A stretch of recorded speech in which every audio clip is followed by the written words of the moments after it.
yaxshi yomon kunlarda, zimston tunlarda, har doim va har yerda Alloh bizni asrasin. Huzursiz namozlardan, ta'sirsiz ovozlardan, nifoqli marazlardan Alloh bizni asrasin.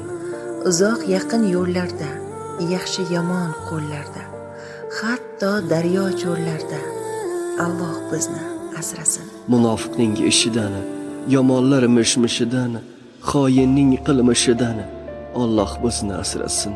Xoin bo'lgan do'stlardan, nazari bor ko'zlardan, foydasi yo'q so'zlardan Alloh bizni asrasin. Noto'g'ri tarozidan, qarz so'rash balosidan, mazlumning duosidan Alloh bizni asrasin. Sutqo'rlarning pulidan, shaytonlarning yo'lidan, jahannamning sho'g'idan Alloh bizni asrasin. Yetim molin yeyishdan, so'ng yemadim deyishdan, harom puldan kiyishdan Alloh bizni asrasin. Yuragi bo'sh odamdan, juda yomon kimsadan, vijdonsiz falonchadan Alloh bizni asrasin. Amali yo'q so'zlardan, hayosi yo'q ko'zlardan, ikki yuzli do'stlardan Alloh bizni asrasin.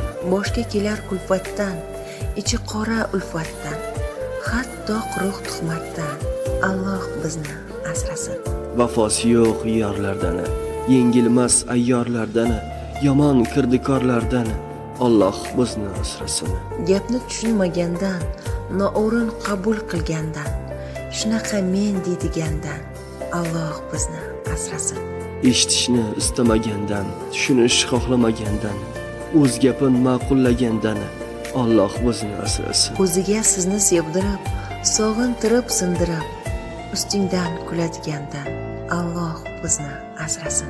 Hayotingiz qadrini, sirdoshingiz dardini bilmaydigan kimsadan